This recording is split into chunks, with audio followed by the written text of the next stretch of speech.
of you know my dad as the great patriot, but long before you knew him, he's always been my hero. And he's always been there for me. I did have to call him at 3 o'clock in the morning because he was always busy talking to other people, and I knew 3 o'clock in the morning was my time. No one else called. And if you did, I'll find you. But it's not okay. It's my time. Yesterday I was doing an interview, and my sister said something. She said, freedom isn't just give you the right to do whatever you want. Freedom gives you the ability to do what you ought. We have inherited this great nation from people who have paid the price with blood.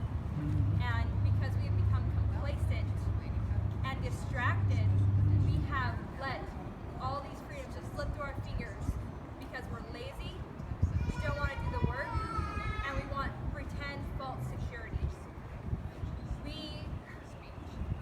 So you can list almost all the problems our country is facing because we as American people decided that we didn't want to put in that much work. We didn't want to research to find out who the best candidate was. We didn't want to maybe run ourselves because that's a lot of work and I have a life. I'm going to read a quote my dad often quoted. And I usually just try to quote it, but I always butcher it, so this time I wrote it down.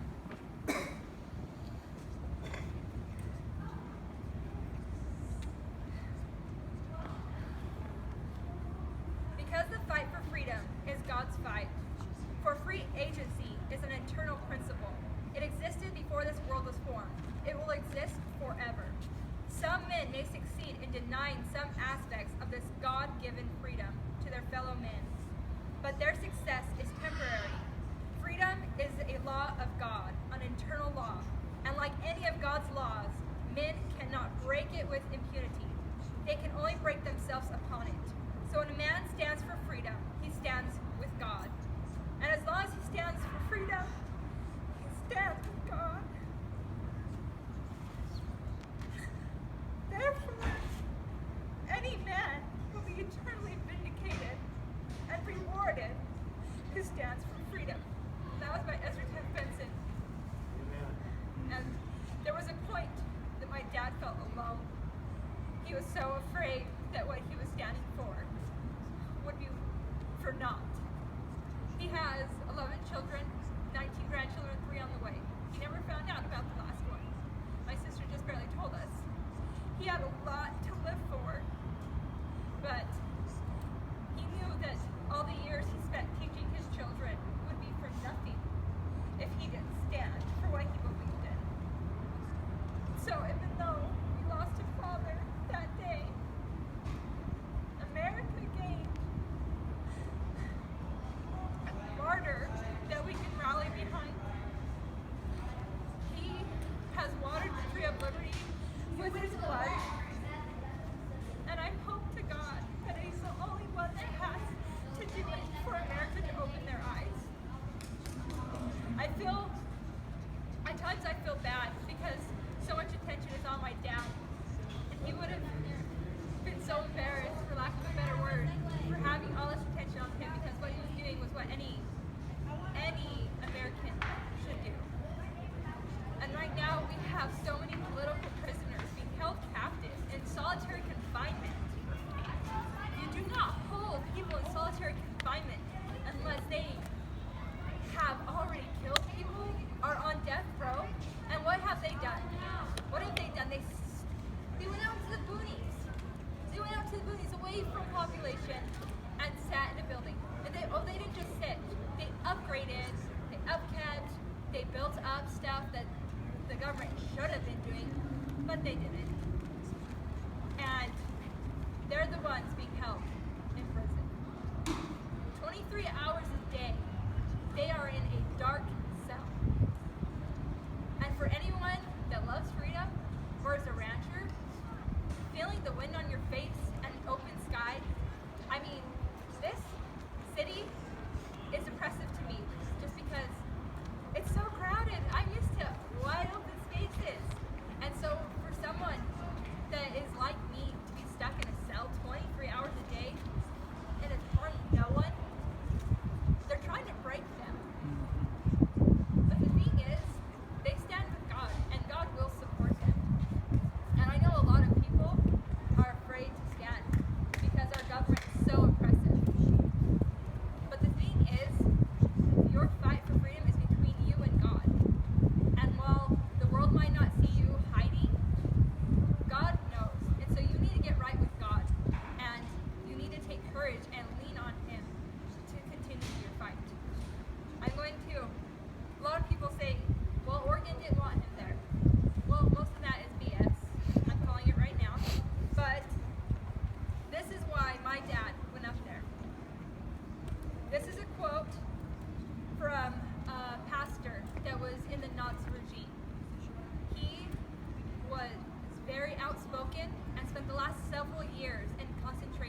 they came for the trade unionists, and I did not speak out because I was not a trade unionist.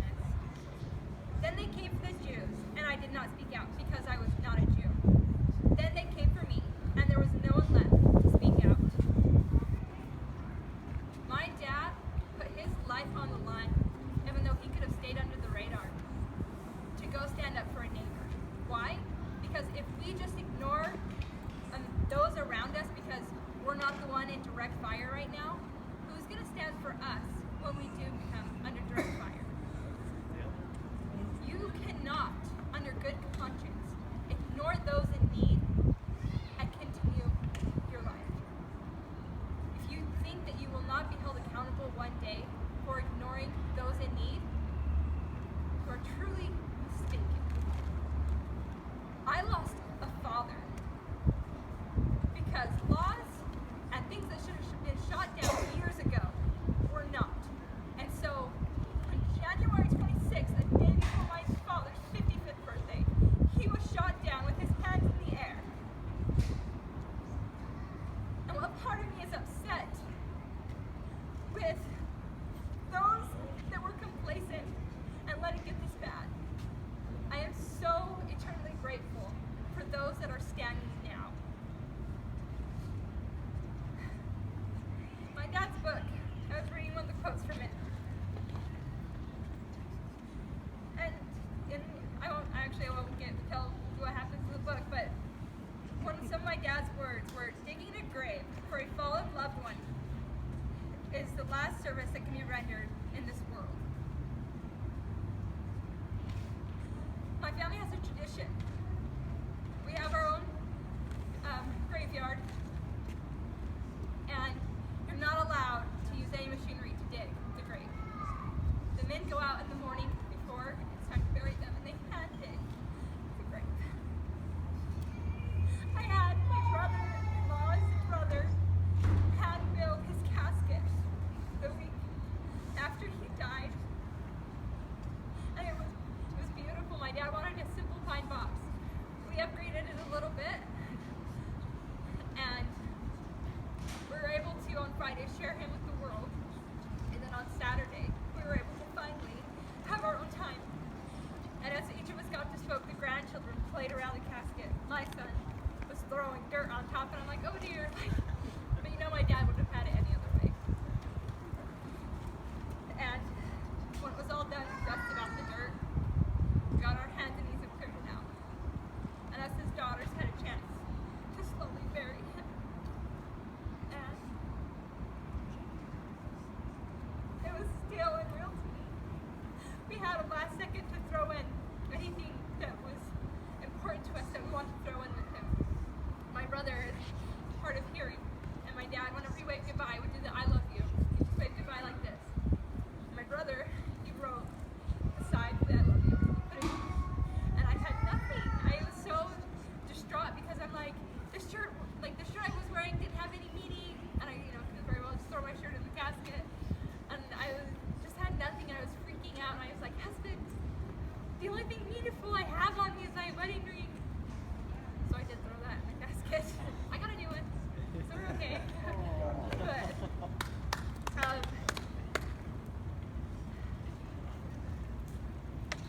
my dad's fight for freedom is not over. I feel like it was almost like a hydra, like those mythical creatures where if you chop off one head, more come back. My dad had 11 kids. He chopped off one. There was 11 of us and my mom. She's a dynamite gal. I want to read another quote from my dad. It says, majority rule must stop at our unalienable, pure, and our inalienable rights. Pure democratic rule is a terrible thing without morality.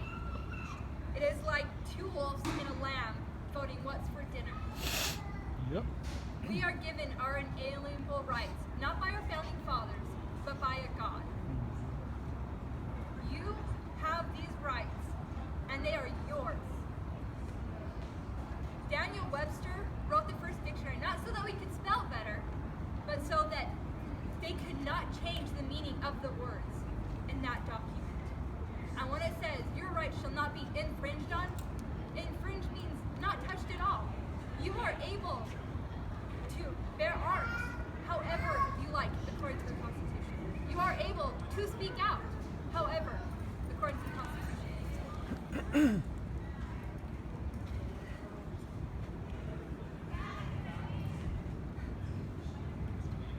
Each of my siblings found kind of their role. None of us can replace our father. Mine is to show the power of the one. I want each of you to know that you are powerful beyond measure. Your voice counts because when one person stands, others stand with you. And even if you are to stand alone, you still stand with God. And what more do you need than our Supreme Creator standing? Amen. Yep. Right. I am no longer afraid for myself. My dad was never afraid for himself. He was talking to him before this. We asked, what's going on, Dad? Because we are all behind you. And his biggest fear was that his children would be in the crossfire. But in the end, he had faith in God, that God would take care of his children if he did what he was supposed to do. And God has truly taken care of us.